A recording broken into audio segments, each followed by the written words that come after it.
अस्सलामुअलैकुम जी। हमारी Romania marriage series के अंदर आपने जाना कि पहले आपको कौन कौन से रिक्वायर्ड डॉक्यूमेंट्स हैं जो पाकिस्तान में चाहिए, रोमानिया में चाहिए। फिर आपको हमने बताया कि मैरिज सर्टिफिकेट हासिल करने के लिए, शादी करने के लिए आपका क्या प्रोसीजर होगा। शादी करने के बाद हमने आपको बताया कि आपने इमिग्रेशन के लिए कैसे डॉक्यूमेंट्स रेडी करने हैं, कैसे आपने इमिग्रेशन में जाना है, कौन कौन से डॉक्यूमेंट्स आपको चाहिए इमिग्रेशन अप्लाई करने के लिए। अब हम आपको सबसे जो इम्पोर्टेंट है पॉइंट है वो हम आपको इस वीडियो के अंदर डिस्कस करने जा रहे हैं। रोमानिया में जब आप इमिग्रेशन अप्लाई कर देते हो तो बाद में वो आपको इमिग्रेशन अप्लाई होने के दिन आपको एक स्लिप देते हैं कि जी आपने 30 दिन के बाद आना है और अपना टीआरसी कार्ड जो मेंबर द फैमिली है कि वो अपने मेंबर यूरोपियन जो मेंबर फैमिली मेंबर बन जाते हो आप, वो आपने लेके चले जाना है। लेकिन रोमानिया में जो प्रैक्टिस है वो ये है कि वो आपको कहते हैं कि जी आपको इंटरव्यू कॉल करेंगे।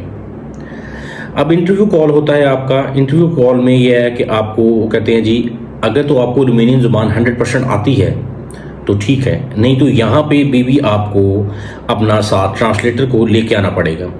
आपने अपना ट्रांसलेटर भी साथ में लेके जाना है, अपनी वाइफ को साथ लेके जाना है और आपने खुद जाना है जिस दिन आपको इंटरव्यू कॉल करेंगे। इंटरव्यू बेसिकली वो आप ये समझ लें कि 2 से ढाई घंटे 3 घंटे वो आपका इंटरव्यू करेंगे, 2.5 से 3 घंटे वो आपकी वाइफ का इंटरव्यू करेंगे। और जब आपका इंटरव्यू होगा तब आपका जो ट्रांसलेटर है वो आपके साथ बैठा होगा, वो आपको ट्रांसलेट करके बताएगा और उनको आपके जो भी आंसर्स होंगे वो उनको बताएगा कि ये इनका आंसर ये है, और आप वो क्वेश्चन वो उससे पूछेंगे वो आपको बताएगा और आंसर आपका सुन के उनको आपका आंसर देगा।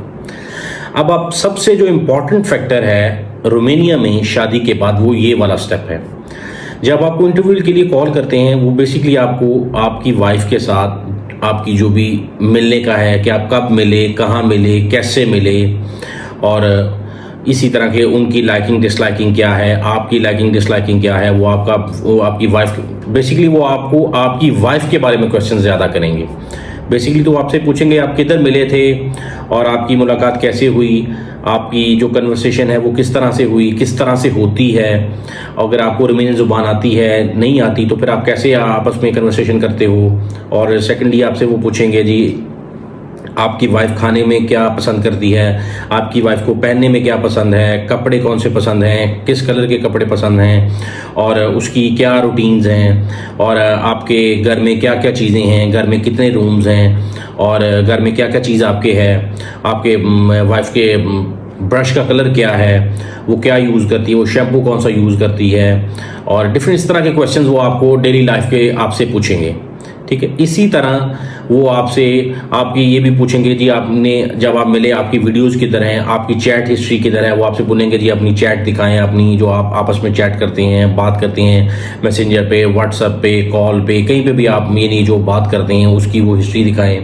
और आपसे बोलेंगे पिक्चर्स दिखाएं जब आप मिले थे और अब तक की आपके पास कौन कौन सी पिक्चर्स हैं, वो आपसे पिक्चर्स मांगेंगे। और इस तरह डिफरेंट क्वेश्चन वो आपकी जो डेली रूटीन लाइफ है उसके रिगार्डिंग आपसे पूछेंगे। वो बेसिकली 2 से ढाई 3 घंटे का इंटरव्यू होगा, उसमें आपके बारे में पूछेंगे और आपकी वाइफ की जो फैमिली है उसके बारे में पूछेंगे, उसके कितने भाई हैं, कितनी बहनें हैं, उनके पेरेंट्स के नाम क्या हैं, वो सारी चीज़ें आपसे पूछेंगे। और बेसिकली वो आपका डेली रूटीन जो है ना, डेली लाइफ की रूटीन उसके बारे में और आपकी वाइफ के बारे में आपसे क्वेश्चंस करेंगे। और सेम इसी तरह ही वो आपके बारे में आपकी वाइफ से क्वेश्चन, सेम जो क्वेश्चन जो उन्होंने आपसे पूछे हैं कि आपको आपकी वाइफ को खाने में क्या पसंद है, कपड़े कौन से पहनती हैं, कलर कौन सा अच्छा लगता है, कौन सा ब्रश यूज़ करती हैं, किस ब्रांड का वो शैम्पू यूज़ करती हैं। और जिस तरह आपने उनको अपनी चैट दिखाई होगी, आपकी पिक्चर्स दिखाई होगी, इसी तरह वो आपकी वाइफ से भी यही सारे क्वेश्चन करने के बाद उनसे भी चैट्स की डिमांड करेंगे, पिक्चर्स की डिमांड करेंगे। वो साथ में वहाँ पे कैमरा लगा होता है, वो आपकी सारी रिकॉर्डेड होता है। और वो 6 घंटे के बाद आपका प्रॉपर्ली इंटरव्यू करने के बाद वो आपको ये भी कहते हैं जी हम आपके घर में भी आएंगे। नॉर्मली जो प्रैक्टिस है, रोमानियन प्रैक्टिस ये है कि जिस दिन आपका इंटरव्यू होता है वो इंटरव्यू से जिस दिन आपका इंटरव्यू है आप ये समझें कि नेक्स्ट डे वो सुबह 5-6 बजे आपके घर होंगे। यानी आपको वो नॉक करेंगे जी 5 बजे सुबह, मॉर्निंग में 5 बजे के जी हम इंस्पेक्शन के लिए आपके घर में आए हैं। ठीक ठीक है, ये यानी ये समझने की प्रैक्टिस यही है कि वो आपको जिस दिन आपका इंटरव्यू होता है उससे नेक्स्ट डे ही वो आपके घर में आ जाते हैं सुबह 5-6 बजे के दरमियान में। यानी कि वो आप सोए हों या जागे हों, वो डजेंट मैटर, वो आपको वेल करेंगे और आपके घर में आएंगे। वो जो आपसे वो क्वेश्चन उन्होंने इंटरव्यू के दौरान किए होंगे वो सारे वो देखेंगे कि आपके, क्योंकि उनके पास वो सारी बुक में नोट किया हुआ होगा जो आपने आंसर्स किए हैं। वो फिर आपके घर में देखेंगे कि जो आपने बताया कि जी मेरे घर में ये शैम्पू यूज़ करती है, मेरी वाइफ ये खाना में पसंद करती है, ये हमारे कपड़े ऐसे पसंद करते हैं, या हमारे घर में क्या क्या चीज़ें पड़ी हैं। वो आपके किचन में जाएंगे, किचन की ग्रॉसरीज देखेंगे, किचन में बर्तन देखेंगे, आपके घर में यानी कि आपके बेडरूम में देखेंगे, और आपकी वाइफ का ड्रेसिंग रूम देखेंगे और ड्रेसिंग टेबल देखेंगे कि वहाँ पे आपकी वाइफ के जो मेकअप की किट्स हैं या कोई भी मेकअप का सामान है वो पड़ा है। आपके इवन यहाँ तक कि कुछ केसेस में ऐसा भी हुआ है कि वो आपके कपड़े तक भी चेक करते हैं, कि आपके कपड़े इवन काउंट भी करते हैं। काफ़ी ये सुनने में आया कि वो आपके कपड़े काउंट भी करते हैं। और सबसे ज़रूरी बात यह है कि वो उस दौरान में भी आपसे क्वेश्चनिंग करते हैं, छोटे छोटे क्वेश्चन आपसे करेंगे रूटीन में। वो 20-25 मिनट की वो सारी एक्सरसाइज होती है जिसमें वो आपके घर को कंप्लीट देखते हैं, और उसके बाद वो फिर आपको कहते हैं जी ठीक है जी, हमने आपसे इंटरव्यू भी कर लिया है, आपके घर का विजिट भी कर लिया है, अब हम 15 से 20 दिन के बाद आप हमें इमिग्रेशन के, वो किसी को कहते हैं 20 दिन के बाद, किसी को 25 दिन के बाद आप अपना आके डिसीजन जो भी होगा वो आप इमिग्रेशन के ऑफिस में आके पता कर सकते हैं।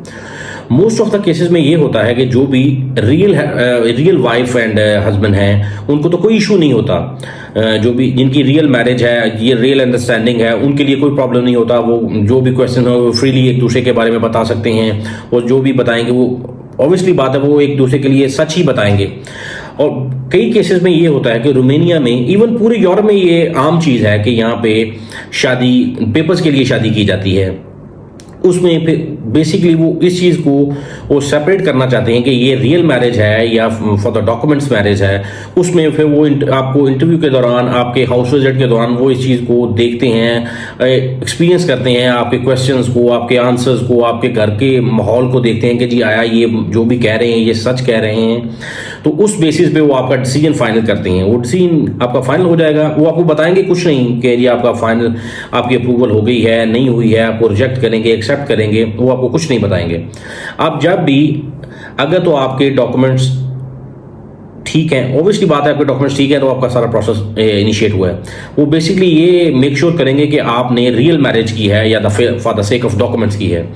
वो आपका जो भी इंस्पेक्टर होगा जो आपको इंस्पेक्शन के लिए आया हुआ है वो आपको इस चीज़ का करके देगा कि ये आया।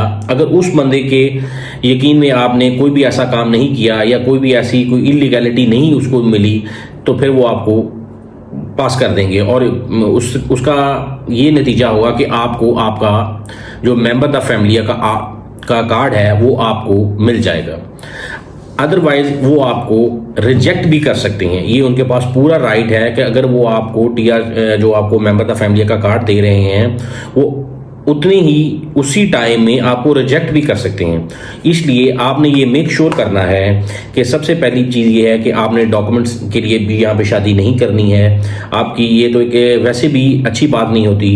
आपने डॉक्यूमेंट्स के लिए शादी करनी, वो वैसे भी लॉ के भी अगेंस्ट है और ह्यूमैनिटी के भी अगेंस्ट है, आपकी जो कल्चर है उसके भी अगेंस्ट है, अखलाकियात के भी अगेंस्ट है। इसलिए आपने जब भी शादी करनी है आपने अपनी रियल शादी करनी है, for the sake of documents नहीं करनी। जब आप शादी करोगे अल्टीमेटली अगर आपकी रियल शादी है तो आपके डॉक्यूमेंट्स तो उसके बन ही जाएंगे, वो तो ऐसा कोई इशू ही नहीं है। तो आपने ये मेक श्योर करना है कि आपने अपने प्रोसेस को लीगल रखना है। और अभी हमने इस वीडियो पूरी सीरीज़ के में आपको ये सारी चीज़ें बता दी हैं कि आपको फर्स्टली क्या डॉक्यूमेंट्स रिक्वायर्ड हैं, सेकेंडली जो प्रोसीजर मैरिज सर्टिफिकेट हासिल करने के लिए है, थर्डली फिर आपने इमिग्रेशन के लिए कौन से डॉक्यूमेंट चाहिए, कैसे सबमिट करनी है, फोर्थली जो इम्पोर्टेंट है वो भी हमने आपको इस वीडियो के अंदर आपको सारा ब्रीफली बता दिया कि आपको किस चीज़ों का ख्याल रखना है। तो लिहाजा इंशाल्लाह हम नेक्स्ट और वीडियोस में मिलते रहेंगे आपके साथ रोमानिया के रिगार्डिंग और बहुत सारी वीडियोस, बहुत सारे टॉपिक्स। अगर आप कोई टॉपिक चाहते हैं हम उन पर वीडियो बनाएं तो उसमें आप हमें बताएं, हम उस पर वीडियोस बनाएंगे आपके लिए। इंशाल्लाह मिलते हैं जी नेक्स्ट वीडियो में। अल्लाह हाफिज़।